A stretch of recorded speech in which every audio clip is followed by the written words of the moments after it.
Movie का नाम है फियर इटसेल्फ। ये मूवी हॉरर होने के साथ साथ एक अच्छी कहानी को बयां करती है।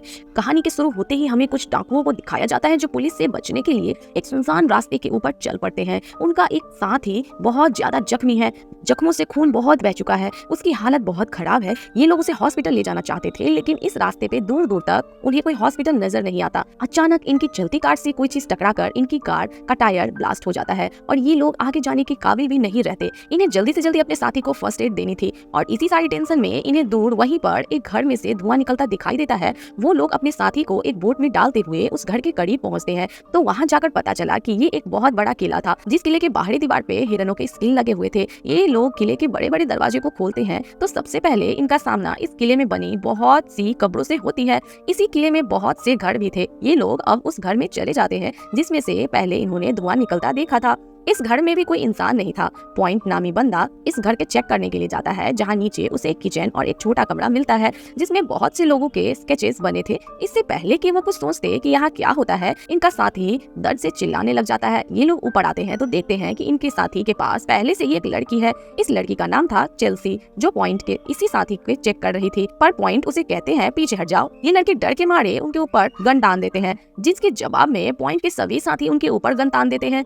इसी टाइम पर चेल्सी की बहन भी यहाँ आ जाती है। पॉइंट इन दोनों से कहता है कि प्लीज हमारी मदद करो, पर ये लोग ज्यादा कुछ नहीं कर सकते क्योंकि ये तीनों ही बहनें आज तक इस किले से बाहर निकली नहीं, जैसे कोई सदियों पुरानी जिंदगी गुजार रही है जहाँ ये लोग बिजली, टेक्नोलॉजी और मोबाइल फोन से कई दूर है। ये तीनों बस इनके लिए इतना ही कर सकते थे कि उन्होंने अपने घर में इन्हें रहने की इजाजत दे दी थी। पॉइंट और उसका भाई अपने मर रहे साथी को एक दूसरे घर में लेकर आते हैं, जहाँ कमरे में उन्हें एक और जख्मी इंसान लेटा नजर आता है। चेल्सी अब पुराने तरीके से इस लड़के का इलाज करना शुरू करती है। इस आदमी का जख्म इतना गहरा था कि किसी चीज ने जख्म पर कोई असर नहीं दिखाया, जिसने सुराख कर दिया था। चेल्सी के पूछने पर पॉइंट बताता है कि वो लोग पुलिस से बचकर भाग रहे थे, जिस दौरान उनका साथी पेड़ की टहनियों से टकरा गया। बातों ही बातों में चेल्सी पॉइंट को यह बताती है कि आज तक इस किले से बाहर नहीं गई। वो चाहती है कि बाहर जाकर वो इस पूरे दुनिया को देखे, समंदर को, रेत को, हर चीजों को। जिसके बाद अब चेल्सी पॉइंट से कहती है कि तुम जाकर खाना खा लो, मुझे बस अब इस आदमी की बॉडी पर टाके लगानी है। पॉइंट यहाँ से चला जाता है और हम देखते हैं कि चेल्सी उसके जख्मों को सीते सीते उसके होठों को भी सी चुकी थी। सीन कट होकर दिखाया जाता है कि चेल्सी की दूसरी बहन पॉइंट के एक साथी को लेकर स्टोर रूम तक आई थी, जहाँ से उन्हें पॉइंट के साथियों के लिए कुछ बिस्तर लेने थे, लेकिन यहाँ वो आ गई। यह लड़की इस आदमी को एक बिस्तर पे ले जाने को कहती है। वे असल में बिस्तर नहीं था, एक ट्रैप था, जिस पर लेटते ही वो आदमी एक गड्ढे में गिर चुका था कि लड़की होशियारी दिखाते हुए ऊपर से उसका ढक्कन बंद करके यहाँ से चली जाती है। पॉइंट का एक साथी तो जख्मी था, दूसरे साथी को चेल्सी की बहन यहाँ बंद कर चुकी थी। अब दिखाया जाता है कि पॉइंट और उसके भाई ही खाने के टेबल पे थे, जहाँ चेल्सी की तीसरी बहन ने पॉइंट का भाई काफी बातें करने की कोशिश करता है, लेकिन वो लड़की कोई जवाब नहीं देती और तभी चेल्सी यहाँ आकर बताती है कि मेरी बहन बोल नहीं सकती। इन लोगों को जो मीट सर्व किया गया था वो काफी अजीब था। पॉइंट इनसे पूछता है कि आखिर ये किस जानवर का मीट है, लेकिन इसका भी ये दोनों बहन कोई जवाब नहीं देती। पॉइंट का भाई सबसे कहता है कि मैं अपना खाना लेकर अपने जख्मी साथी के पास जा रहा हूँ। यह सुन घबराकर चेल्सी कहती है नहीं, अभी नहीं, अभी तो वो सो रहा है। उसकी ये घबराहट पॉइंट को शक में डाल चुकी थी। उसका चौथा साथी भी मिसिंग था। उसका भाई जब अपनी जख्मी साथी के पास पहुंचता है तो देखता है कि उस लड़के का मुंह सिल चुका है। उसके दिल में एक चैप स्टैप था और साथ ही उसकी गर्दन से बहुत ज्यादा खून भी बह रहा था। इन शॉर्ट वो मर चुका था। पॉइंट भी इन सभी चीजों को देखकर बहुत ज्यादा परेशान हो चुका था। अचानक ही पॉइंट को किसी क्रिएचर के गुर्राने की आवाज आती है। वो जल्दी से अपनी पिस्टल निकाल लेता है, लेकिन उसके सामने अभी तक कोई नहीं आया। यहाँ उसका साथी, वो आदमी जो पहले से ही जख्मी था, पॉइंट देखता है कि उसके पांव को जंजीरों से बांधा गया है, जिसे वो एक कुल्हाड़ी की मदद से तोड़ते हुए जबरदस्ती इस आदमी को इस कमरे से बाहर ले आता है। हालांकि यह आदमी इस कमरे से बाहर आना भी नहीं चाह रहा था। इस आदमी का दूसरा पांव अभी तक बंधा हुआ था। इसकी चेन को खींचते हुए चेल्सी वापस उसे कमरे में ले आती है। अचानक कमरे का दरवाजा भी बंद हो गया, जिसके बाद हमें उस आदमी की बहुत सी दर्दनाक चीखें सुनाई दी। यहाँ दिखाया जाता है कि इनका वो साथी जो एक गड्ढे में कैद है, वो लाइट जलाकर इस गड्ढे के अंदर देखता है तो उसे आसपास इंसानी ढांचे मिलते हैं, जो देखकर उसकी हालत और भी खराब हो जाती है। पॉइंट अब चेल्सी के पास आता है और ये पूछता है कि बताओ, मैंने जिस नीचे क्रिएचर को सुना है वो क्या है? अगर तुमने मुझे कुछ ना बताया तो मैं तुम्हें ही मार दूंगा। चेल्सी उसे कहती है कि मुझे मारकर तुम्हें कुछ नहीं मिलेगा। यहाँ पॉइंट उसे बताता है कि नीचे दोनों आदमी मारे गए हैं। दूसरे आदमी के मरने की खबर सुनकर तो चेल्सी खुद भी शॉक हो चुकी थी। दिखाया जाता है कि पॉइंट का भाई चेल्सी की छोटी बहन को ढूंढते ढूंढते स्टोरी तक आ जाता है, जहाँ के एक घर में उसके दूसरे साथी को कैद किया गया था।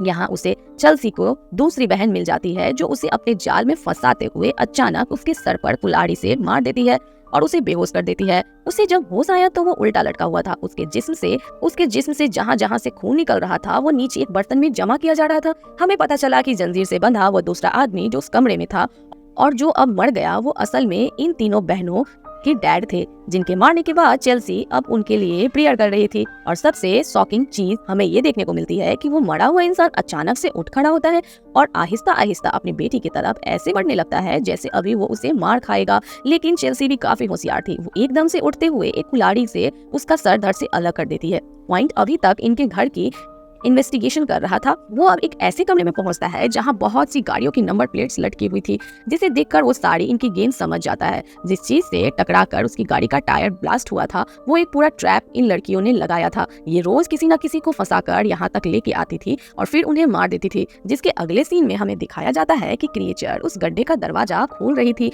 जिसके अंदर से पॉइंट का साथी बार बार निकलने की कोशिश कर रहा था और वो क्रिएचर एकदम से उसे पकड़कर मार देता है। दूसरी तरफ चेल्सी की बहन अब स्टोर में पॉइंट के भाई के पास आती है। उसने पॉइंट के भाई का एक स्केच बनाया हुआ था। ये लड़की उन लोगों के स्केच बनाती थी जिनको ये लोग शिकार बनाकर यहाँ लाया करते थे और यही स्केच तो पहले पॉइंट ने कमरे में भी देखे थे। पॉइंट का भाई इस लड़की से कहता है, प्लीज मुझे बख्श दो, मुझे यहाँ से जाने दो। इसी दौरान यहाँ पर उस लड़की को क्रिएचर की आवाज आती है। वो यहाँ से भाग जाती है और दिखाया जाता है कि वो क्रिएचर आकर पॉइंट के भाई के ऊपर उल्टा लटक रहा है, उसका खून पी रहा है और यह सब पॉइंट देख चुका था जो अपने भाई को ढूंढते ढूंढते यहाँ आया था। इससे पहले कि अब वो क्रिएचर पॉइंट के ऊपर ही हमला कर दे, पॉइंट उसे गोलियों से छलनी करना शुरू कर देता है और यहाँ हमें पहली बार उस क्रिएचर का चेहरा दिखाया जाता है। वो एक वैम्पायर था जिसके मुंह पे इस वक्त पॉइंट के भाई का खून लगा हुआ था। इस क्रिएचर के यहाँ से जाने के बाद पॉइंट ने अपने भाई को ऊपर से उतारा और इतने में ही यहाँ चेल्सी की छोटी बहन अपने हाथ में कुल्हाड़ी लेकर आ जाती है। वो पॉइंट के भाई को इस कुल्हाड़ी से काटकर मारना चाहती थी